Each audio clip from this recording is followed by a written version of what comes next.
Okay, apparently I'm live. Oh no, what happened? Okay, just give me a second.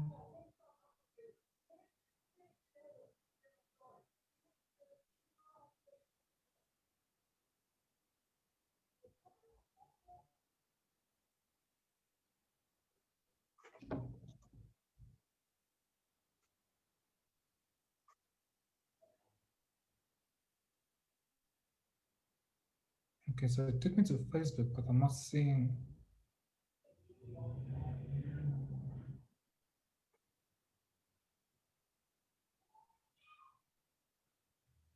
Oh, okay, I'm live.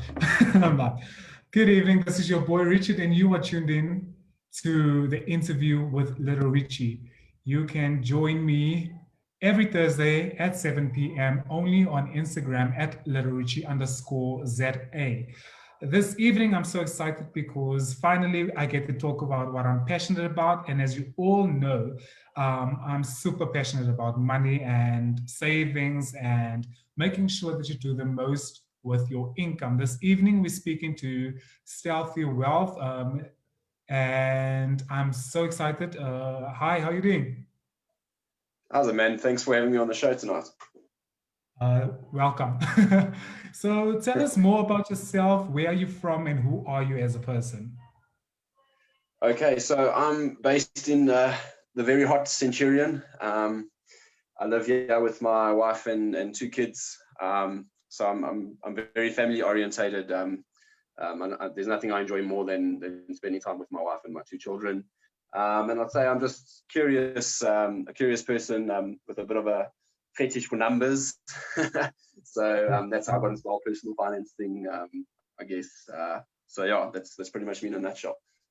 Oh, nice, nice. What are you currently doing and what all do you do?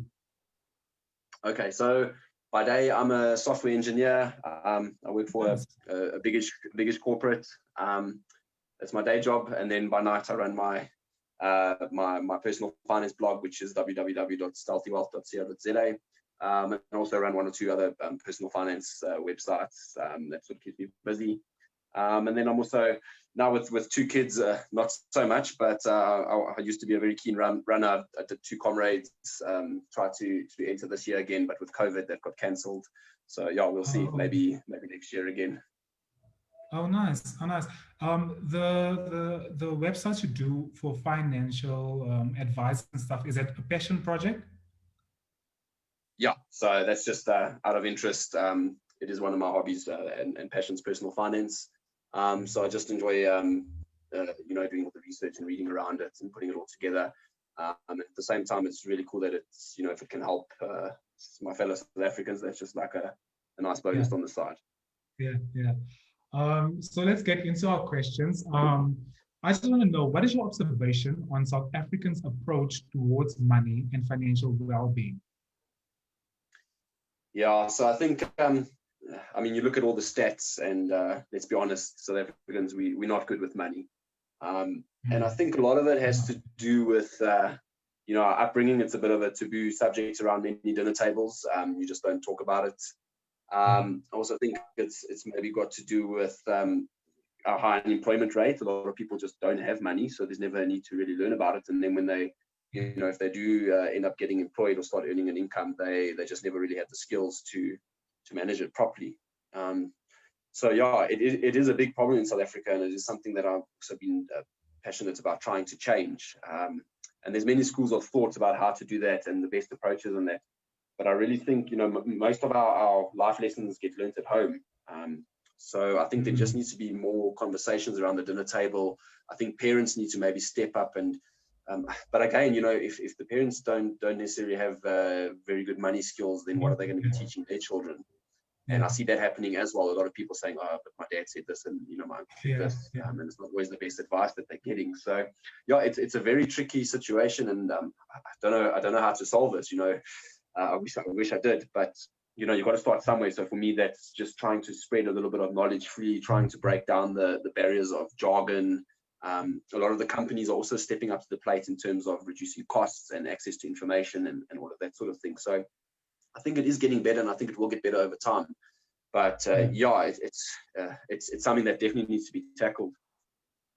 Yeah, I'm hoping that this whole COVID-19 experience is an eye-opener, to say that, okay, so many people has lost jobs, so many things is uncertain. Let's step up. But as you were saying, like, how do you also expect much from people when income is not really there? I want to know, why do you think schools don't have finance as one of the subjects or one of the compulsory subjects? Yeah, it's an excellent question, and something I've also been putting out on Twitter and that.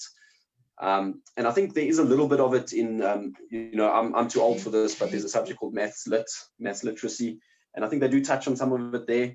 But I mean, the amount of students that's taking that subject versus the amount that's matriculating is not a very,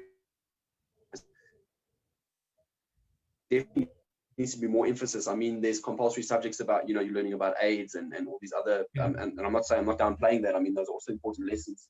But I mean, surely somewhere in that curriculum, there's space to put how to put a budget together, how to read a pay slip, just the basics of debt, the basics of investing, just to get people, not making totally stupid decisions. At least they have this sort of a small foundation that they can then at least build on their own, do a little bit more research, just ask a few more of the right questions, and suddenly they're making a whole lot better decisions.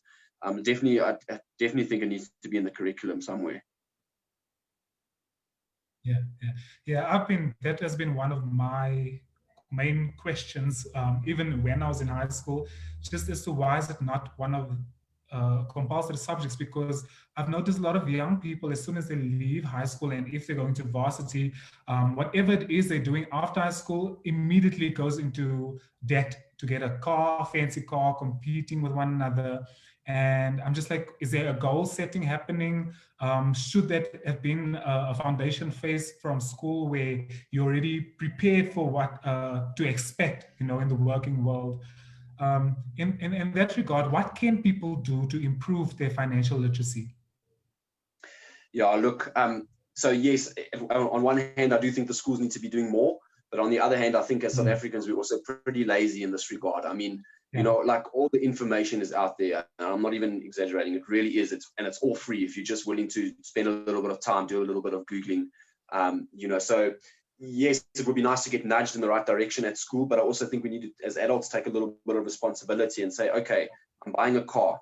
Let me just at least try to get familiar with how the different car finance packages work. What does a balloon payment mean? What does the interest rate mean? How much am I going to be paying for this in total? And just start asking those sort of questions, just doing a little bit of reading around that. And for some people, maybe it will scare them into, being a bit more responsible with their first car purchase. And some people might still need to learn the mistake the hard way. But I think, we just need to be a little bit more responsible with, I mean, at the end of the day, it's your money. And if it's gone and if you're not managing it properly, there's only one person to blame, right? I mean, you can look and blame the schools and blame financial advisors and whatever, but at the end of the day, it's the buck stops with you. It's your money, right? Yeah. With when it comes to money talk, as well as any plans for the future regarding financial security, should those conversations be held with friends and family? And why do you believe that it should? Yeah, I think it is important to talk about.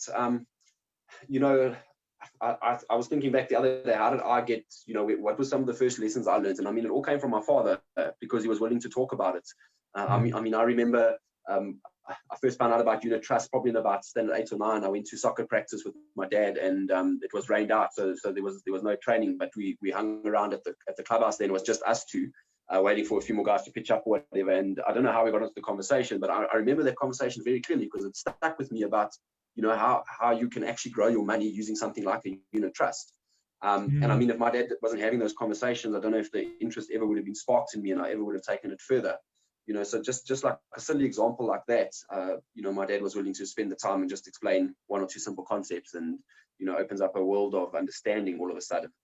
And I think those conversations are important, and I guess even more so when you're in a relationship or getting married, because if the way you and your wife, your goals for your money and how you want to manage it, and that's not aligned, or at least if it's not known, what each partner wants in the marriage, that's gonna lead to problems down the line. And if you don't talk about it, you're just kicking that can further down the road, and one day it's just going to explode. And I mean, if you look at the stats, the majority of divorces are due to money problems.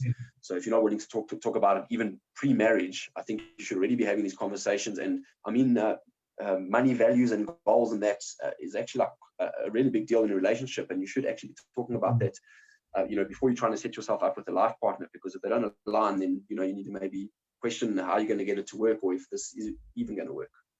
Yes, no, I agree with that. What are some of the common misunderstandings about savings and investments? Yeah, I see this a lot. People calling saving investing and investing saving, and I understand the confusion, because at the end of the day, what it means is that you putting some money aside to use for later. And that in itself is quite a big deal, because now you're fighting the instant gratification that many South Africans fall prey to, the Instagram life and all of that. But I think the main difference for me between saving and investing is you save money with the intention to spend it later. So, and there's nothing wrong with that. I mean, you can save for a deposit for your house, you can save for your next holiday, you can save for your kids, school fees, whatever. That's all good and well. So you save to spend, but you invest to earn. That's the way I see it. So you invest for the very long term, so that you can earn money when you can no longer work, because once you stop working, there's no paycheck. So you're going to need some other source of income to pay for your expenses. And investing grows your wealth and allows you to generate an income from your investments, so that you can ultimately replace your salary. And that's what it's about at the end of the day, is financial freedom, having enough income from your investments to cover your expenses. Yeah. So between the two, savings and investments, which would you encourage more? And for what will the other be more appropriate? Like you did indicate that the savings is more for like a vacation, a outfit you want to buy, and investments is more about earning and the future. So which one would you encourage more, or does it depend on the income bracket? I think there's a few principles that it doesn't matter how much you earn, that you can try implement. And yes, I know I'm going to contradict myself. I said saving, you save to spend, but there's one type of savings that I recommend everyone should have, and that's actually not for spending, but it's actually more like an insurance, and that is an emergency, what they call an emergency fund, which that's just money that you put away in case of an emergency. And I mean, the examples you always see that people say you should have an emergency fund because your geyser can burst, or you can have been a car accident and you need to pay the excess on your insurance. You suddenly got school fees, or your child loses their school uniform, whatever. But no one ever said that a global pandemic would cripple the world and we'd all be in lockdown and everyone would be getting retrenched. And I mean, this is exactly it. That's the point of an emergency savings account. Life throws curveballs that you cannot even begin to try predict. So just having some money set aside that can just smooth out those bumps, cover you if you've lost your job for a month, just so that you don't have to take on more debt, you don't have to cash in your investments, you don't have to beg, borrow, and steal from family members. It just sort of gives you that little bit of a safety net, just to help you get by if times really do get tough. So if you're just starting out, I recommend that's probably the first thing you should be doing. And in doing that, you also start developing good savings habits. If you want to build an emergency fund, you're going to have to be committing some money away every month. And once your emergency fund is done, then you can start allocating that extra money somewhere else. You already got used to getting by without it. So now you can divert it to paying off debt, or you can start investing or saving, or for starting a business, or whatever the case is. So I think that's probably the first thing. If you're just starting out, I recommend seriously considering trying to build up a little bit of savings for an emergency fund. Yeah. What platforms are out there to educate as well as provide a suitable platform for beginners to start investing? Yeah, so we live in a fantastic times. I mean, this information is becoming easily accessible, free to access. It's really is great. So one of the platforms that I started out and that I learned a lot from is called Just One Lap. So you can find it on www.justonelap.com. And that's run by a guy named Simon Brown. It was originally just him. And then he expanded his team a little bit. And now there's Christia van here and there as well. They release a podcast every Monday called the Fat Wallet Podcast. So you can put that in while you're driving to work or commuting, or whatever the case is. And there's a ETF blog on a Tuesday, and there's cash saving hacks, and there's all kinds of really cool, great content on there. And some of the providers are also coming to the party in terms of educational content. Easy Equities is one of the low-cost platforms that you can use to invest, and they I mean, they got a great blog, they got videos, they send out newsletters, they have webinars. So I mean, hop onto one of those if you're interested, or just want to expand your knowledge a little bit. And I always say, read one article a week, watch a video a month, and suddenly by the end of the year, you know a whole lot more than you did at the start of the year. That's also true. Yeah. Do you think that because I mean everything is literally at quick access when you've got your phone on you, you can access all these websites, get all this information, but people still don't tune into these things. Do you think there's a fear when it comes to investments? I know that I had a bit of a flaw where I lost a lot of money making an investment, but because of the person I am, it doesn't really put me off in considering an investment again. But do you think a lot of people are approaching investments in that way, scared to start, or what is your thoughts on that? Yeah, so that depends on your personality type. Like you said, you lost money, it didn't phase you too much. I mean, I've seen it all in the markets, and my personality type and maybe your personality type as well doesn't worry us too much. But for other people, it's a big deal. I mean, I remember overhearing a conversation at work where the guy put in, I don't know, 1,000 Rand into Satrix 40, and the market went down and he lost like I don't know, $20 or something, and he was like, no, that's it, he's done, and he pulled the money out and he said he's never investing again. So I do understand for some people it is scary, and I mean, yeah, no one enjoys losing money. But again, we live in fantastic times because, for example, at Easy Equities, if you're scared and you just want to check how it works, you can literally go and deposit 10 Rand in there, and you can go and buy shares or ETFs or whatever the case is for $10. And I mean, even if that thing goes to zero, you lose $10, and maybe you learn lessons worth 50 times that value. So there's a big difference between starting and being tentative and a little bit wary, and not starting at all, because not starting at all means you stay at zero.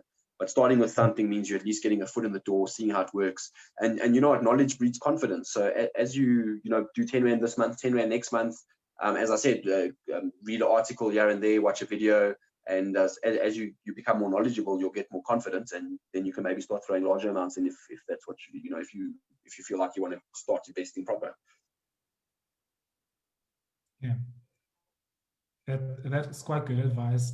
I want to know, what are your thoughts on Forex trading, and what should people be considering before joining organizations or individuals that claim to assist others in becoming wealthy?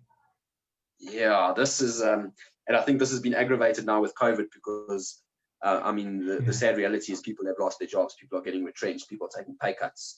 And I mean, the bills don't stop, and you need to find a way to keep paying them. So people get desperate, and when something looks like a quick, easy fix, I mean, who's not going to be interested, and who's not going to want to find out more? But I always say, let's be honest, if someone was really that good at trading Forex, they'd be making a killing actually trading Forex and not selling courses for $100, So be very, very careful with these things. Remember, there's no such thing as quick and easy money. It just doesn't exist.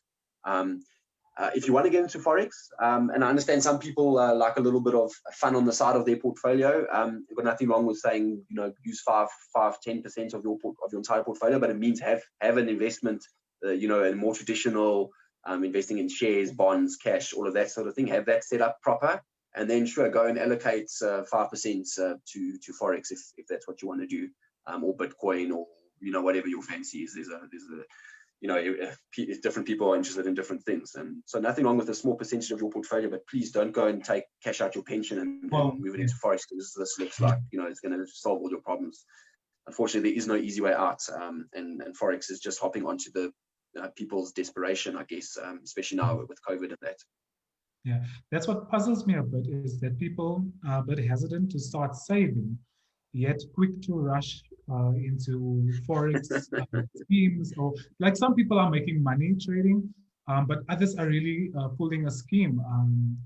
I just believe, and you must remember with Forex, I mean, the banks have teams of people with doctorate degrees that spend every waking second of the day researching and analyzing, and and you're basically up against these guys as a small time trader.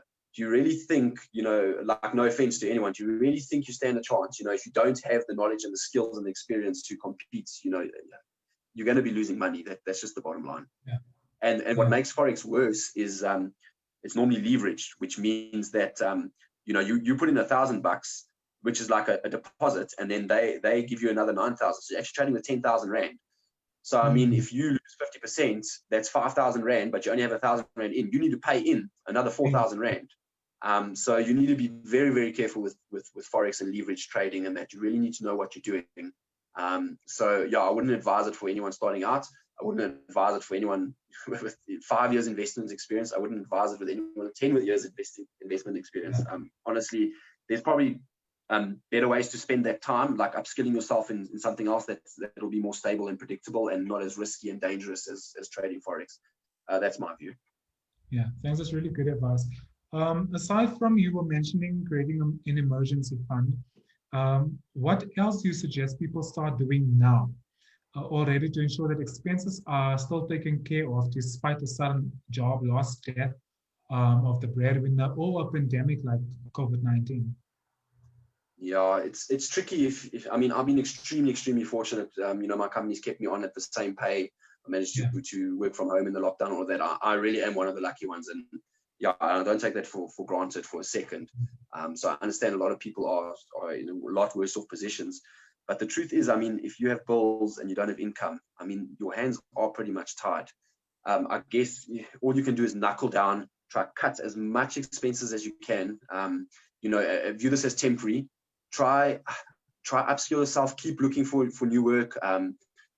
Do courses in the meantime. Don't just sit at home and do nothing and watch TV and go on the social media and all of that.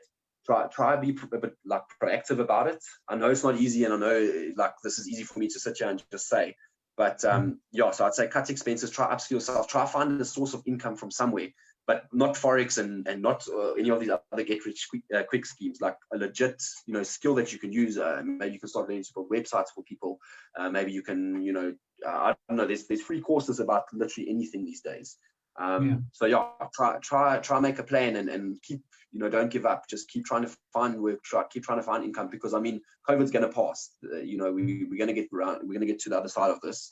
And when that happens, if you're fresh and maybe you have a new skill or two, you can maybe even land yourself a better job than what you had pre-COVID. So yeah, just I guess just try to be proactive about it. Yeah, I've noticed there's a few insurances out there as well that provides income protection in the event of a job loss or something. If you pay those monthly premiums, and then that will cover your expenses for, depending on the plan you took, for a few months to a year. Would you suggest that also as a plan for people? Yeah, that's a good point. Some people have retrenchment cover, but it could be through the employer that they don't even know they have. So definitely, if you've just been retrenched or in the process of getting retrenched, speak to your HR, say, what sort of cover do I have? Do I have something that covers me in case of retrenchment? And then if you have debts, there's also credit life insurance. A lot of those will cover you in the event that you no longer have an income from retrenchment or a job loss. So, call up all your credit providers, ask them, do I have credit life insurance? What does it cover me for? Because a lot of people are paying these premiums every month in their debt repayments. They don't even know they have the cover. So definitely check that out. That's actually an excellent point. Nice. So before people start anything, what are the main questions that they should be asking themselves regarding their personal finances? Yeah, I think a lot of people, I call it plodding along. Your money comes in, you spend it, the next month, same thing the next month. They don't really sit down and think, where do I want to be? It sounds so cliche, but where do I want to be in 5 years? Where do I want to be in 10 years? What do I want my money to do for me? Because for me, it was when my wife was pregnant with my first child. Suddenly, it gave me a big wake up call. Like, what do you want out of life, long term? And if you're spending money on things that's not important to you, then you're wasting that money.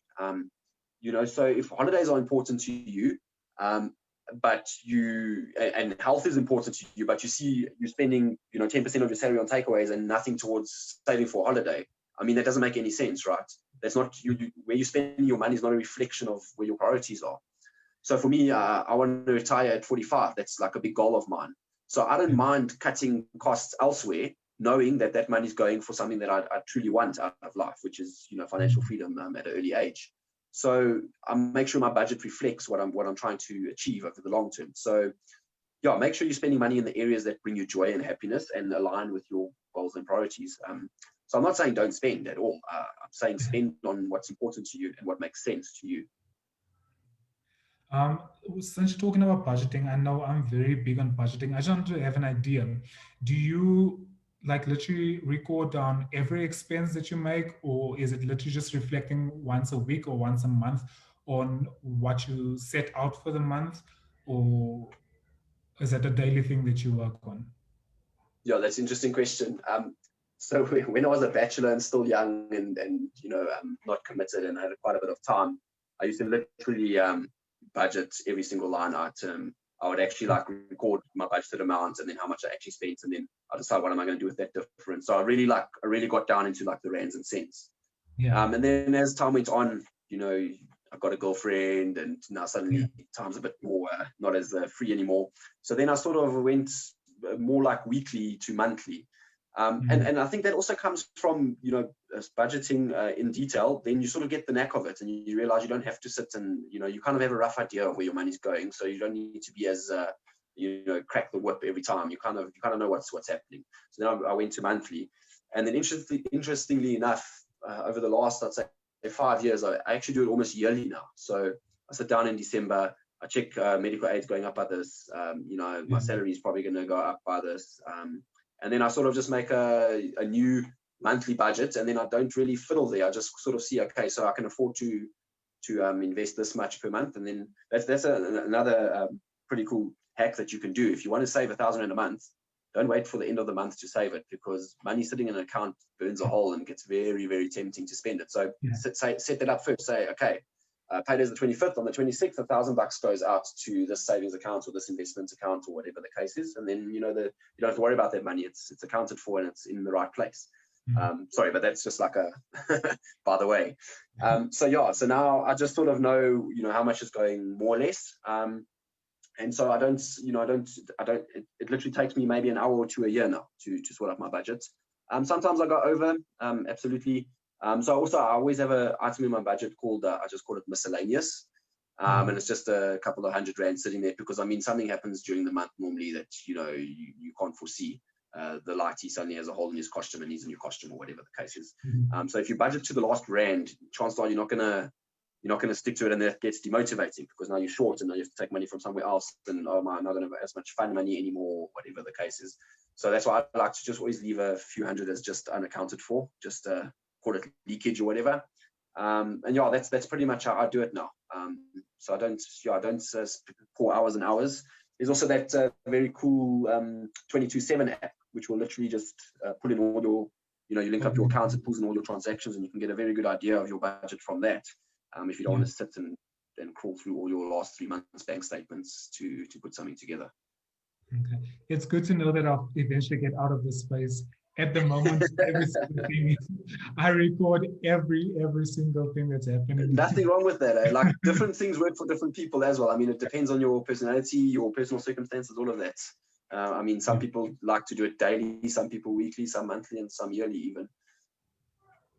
What encouragement would you give us low-income earners to get us started and start focusing on the future and get rid of the paycheck to paycheck mentality? Yeah, so if there's one thing that, like one lesson I can teach anyone about personal finance, if you can get just this one thing right, everything else just sort of falls into place. If you can just somehow manage to spend less than what you earn and create a little bit of a gap there, even if it's just $100 to start out with, that's the foundation for everything, because then you get a salary increase, and if you can keep your expenses more or less where they are, now suddenly that gap's a little bit bigger, and now you can start making faster progress. And then as you move through your career and all of that, that gap, you can grow it, and that gap's really, really powerful, because it's that gap that can allow you to pay off your debt faster. It's that gap that can build your emergency fund. It's that gap that can get you investing for financial freedom. That's the only way I'm able to gun for this goal of mine, is because I spend a lot less than what I earn. I set up my life deliberately like that, so that we only have one car. I live 5 kilometers away from my work. So doing that also gives you an incredible amount of flexibility. My wife, after we had our second child and during some of the early years of our first child as well, she stayed at home. She didn't need to work. We looked at we looked at her income, we looked at the cost of creche and her commute costs and all of that, and we realized, you know what, that couple of $1,000 that she's bringing in over and above that, for us, it's not worth it. We'd rather do without that and have the pleasure of her being at home with our children and giving them the best first few years of their life that we possibly can. So spending less than you earn is incredibly powerful. Gives you flexibility, allows you to pay off debt faster, allows you to achieve pretty incredible goals. Yeah. I feel like you in a marathon, and we all are spectators as we all are watching. I think we're all tuning in to see this accomplishment of your goal at 2030. So I just want to give everyone insight. You are currently aiming for early retirement and financial independence by 2030 at the age of 45. Could you expand more on this, and when did you start working towards this goal? Yeah, okay. So a few things happened towards the end of 2015, which all sort of lined up really nicely. So we just found out me and my wife were expecting our first kid. So that kind of gave me a kick up the behind pretty hard. And at the same time, my wife's car was about a month or two from being paid off. So we suddenly had this extra few thousand a month that was going to become available. And, you know, I sort of wanted to know what we should do with that, because I knew I didn't just want to spend it, because now, you know, I was reevaluating priorities and all of that. And then at the same time, I found a blog, Mr. Money Mustache, and he's based in America, and he retired at the age of 30. And for me, this whole retirement thing, and even like trying to do it early, was very airy-fairy, because the question always was, how much do I need, right? And so you do some reading, and you find, they say you need 75% of your final income should be enough to cover your expenses. And I'm like, but what's my final income going to be? I have no idea. You know, what if I want to travel? Then 75% might be too much. It might be too little. I don't know. And this Mr. Money Mustache, he came up, he presented some research in a very easily digestible way. And what it boiled down to is you need 300 times your monthly expenses. So this was a really simple calculation I could do. And I mean, it was incredibly flexible, because, you know, if you want to travel, your expenses are more, naturally you need more. If you don't want to travel as much, and you can lower your expenses, then suddenly you need less. So now you could aim for whatever lifestyle you wanted, and you would have a number that you need to hit. So knowing that number for me was the catalyst, because I'm like, okay, I need this much, and then I know I'm done. And then it became, okay, how am I going to get there? And then it was, okay, we're going to, this car money that's now available, we're not going to go buy a new car. The car we have, in fact, I'm still driving it now. It's hitting 10 years, actually. Yeah, still driving it. It gets us from A to B. So it serves its purpose perfectly fine. So that car money, where can we invest it? And then I stumbled upon TFSAs. And you know, that's why I say, if you manage to free up some extra money, your mind naturally gets wondering, because now what can you do with it? And you start reading, and you start learning, and you start investing, and you start saving, and you start paying through debt faster. So it's incredibly powerful, just having this gap between what you earn and what you spend. So then from that I put the plan down, and the target was to be done by 2030. It sort of looked like the numbers would line up. Since then, it's been tough going. Our local markets have not performed that well. So I am behind where I hoped I would have been by this point. And COVID obviously didn't help things either. But, you know, I'm still optimistic. Maybe I can catch it up. And I've always said, you know, if I don't make 2030, if it's 2032 or 2035, I still would have done a whole lot better than I would have done if I had just been, you know, plodding along, making my compulsory contributions to my company's pension fund, and then just praying to God that there's enough at the end when I reach retirement age.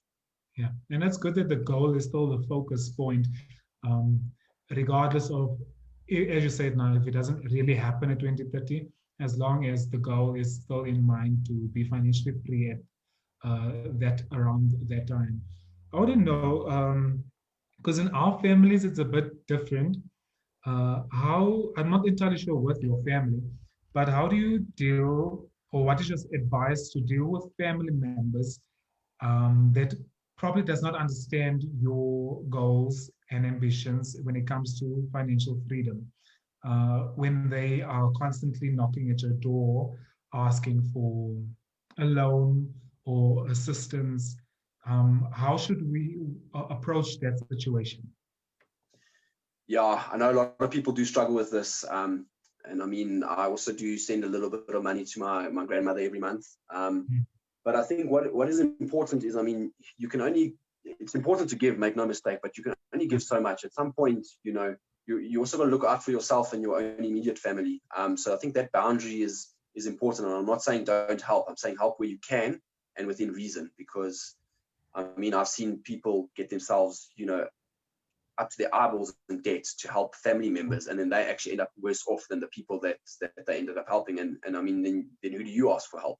If they were coming to you for help in the first place. So I think there's got to be a cutoff point. So I think maybe this comes down to budgeting again. Say, okay, I'm willing to give this much per month, but I cannot do more than that.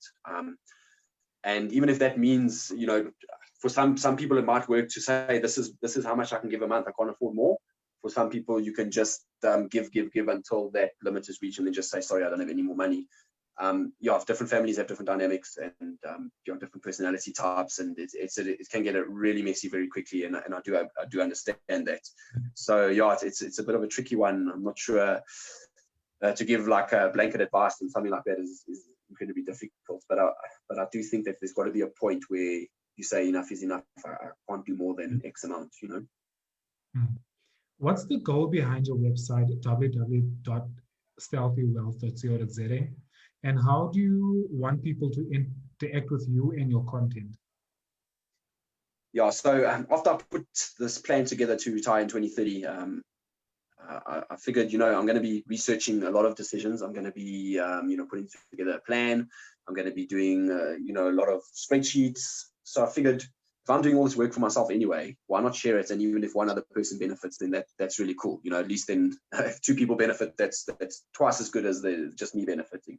Yeah. So I put together the site as just a place where I can just dump my thoughts. And it's actually served quite useful, because if ever I'm like trying to think of something or what I did previously, I can just go dig through my archives and say, yes, that was my thinking behind that, or here's the spreadsheet that I put together. So that's also quite cool. It's like a brain dump for me to quickly access. And I blog there sort of once every second weekish.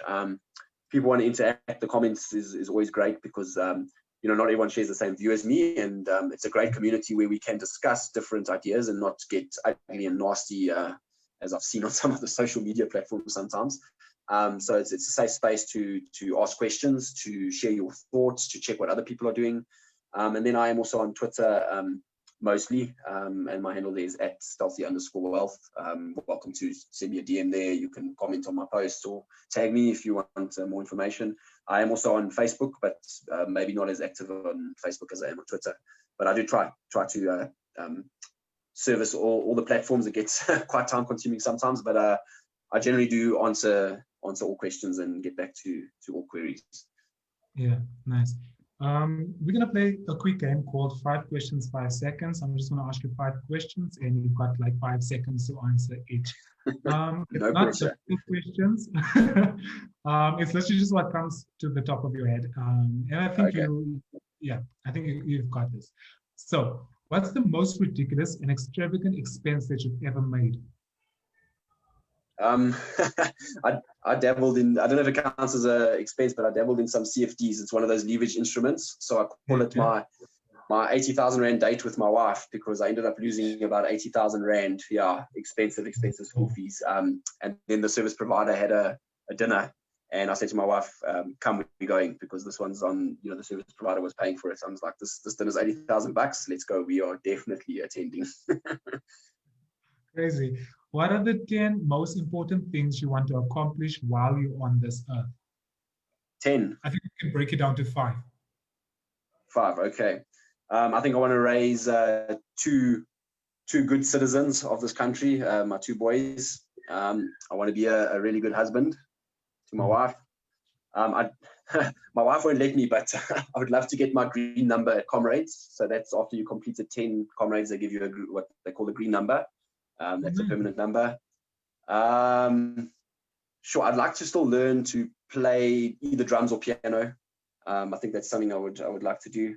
And then I would definitely like to take personal finance education, probably once I have more time, to schools, to universities, give free talks, seminars, just try to spread the word, so that just to help people just be better with their money, I guess. Yeah. If money were no object, what would you be doing right now? Not this interview. No, I'm joking. Oh, No, I'm just kidding. I'm just kidding. that's a good one. Yeah, I guess that question is similar to my plans for when I am financially free at 45, because being financially free, it doesn't mean money is not object, but it means you have enough. And for me, enough is enough. I don't want to be rich or super famous or anything.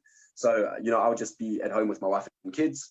Like I said, I'd like to be doing road shows around the country on personal finance. I'll definitely be paying more attention to my blog, and I'll definitely be running a lot more, I think. So I'll definitely be aiming for that green number of comrades, and probably running more marathons around the world. I've heard people they aim for like a marathon in each continent kind of thing. So something like that would be quite cool. Yeah. What is your motto in life? My motto. Yeah. That's interesting. I'm really easygoing, so I just something like as you were then, or something like that would work. What has been your best investment so far? My best investment. So it's not really a monetary one, but moving close to where I work, I consider that an investment, because yes, there's the petrol cost and the fact that we only have one car now and all of that, but the time saving is just incredible. I mean, I literally have a 5-minute commute. There's more time for my family. There's more time to cook meals at home, more time to like work in the garden with my boys. So yeah, that's been an incredible investment. And even something silly like when I actually wrote a blog post about it, but the one day my one son built a fort, and I could quickly slip home from work and come check out the fort and have a cup of his horrible tea in the fort, and then head back straight to work. And living close to work gives you that sort of flexibility and freedom. Yeah, I actually would encourage a lot of people to consider that move. It does a world of wonders. I'm literally 10 steps away from work, so that works for me. Oh, you're even better than me. That's fantastic. I actually just need to capitalize and use those extra hours that I've got now free. So I'll get I just need to brainstorm on a few things that I could possibly be doing with my time. Yeah, I actually struggled a little bit with like having. It sounds weird, but it was before my kid was born as well. But having like too much time in the afternoons, and that actually also was a catalyst for the blog, because I suddenly had an hour or two more per day that I wanted to fill, and I didn't want to just sit and watch Netflix with those 2 hours. I wanted to be a bit more productive about it. So yeah, yes, it takes a bit of getting used to, but the extra time is amazing. Yeah. How has COVID-19 and lockdown impacted your career? You did mention that at the moment you are safe, and things has been going well for you. Yeah, I'm incredibly fortunate. On the same salary I was before COVID, and able to work from home. But having said that, I think going forward, I mean, I'm not seeing companies giving good increases over the next few years. So yeah, it's going to be interesting going forward. But yeah, I think learning to work from home is almost a skill that you pick up, and that's a skill that I can now add to the toolbox, I guess. But also it's taught me like you can launch almost any business from literally a laptop and an internet connection. I know internet is still quite expensive for a lot of people, but it's getting cheaper. And I mean, with a good internet connection and a decent computer, there's plenty ways you can increase your skills, generate an income, start a lame personal finance blog, anything like that. Yeah. Final question. I just want to know what is your final words or advice that you have for people when it comes to the income they receive? What should their approach be? What should a priority be in terms of managing finances? Yeah, I think be intentional about the income. Don't just plod along. I heard someone say, give every rand a job. So know what know where your money's going, and make sure that it aligns with your goals and priorities. We spoke about it earlier. Because if your money's just slipping out of your account and you're not quite sure where it's going, that's wasted. I mean, you have X rand per month. That's what you get. Nothing more, nothing less than that. So you need to make sure that X rands does what you want it to do, because when it's gone, it's gone. You don't get it back again. So just be a little bit more intentional. And you'll probably find that with that, when you start being intentional and setting some goals and having some long-term plans, you find it easier to start cutting expenses that you realize are not as important as those long-term plans. And that's where you start generating that savings gap that we spoke about. And then you can start allocating that money to the stuff that's important to you, whether that's being debt-free, saving for holidays, starting a business, kids' educations, whatever the case is. Nice. Thanks for your time, and thanks for having this conversation with me. It was really eye-opener, as well as inspiring. It's inspiring to see that there is people that's willing to assist others. And I mean, this is ultimately, like you said, you're sharing what you are doing, what's working for you. And it's not necessarily probably the most professional advice, but it's your advice. And if people can relate, it works for them. And I just want to thank you for that. And yeah. No, thanks for having me, and I hope you keep up doing the good work that you're doing as well. Thanks. Have a good one. You too. God bless. Cheers.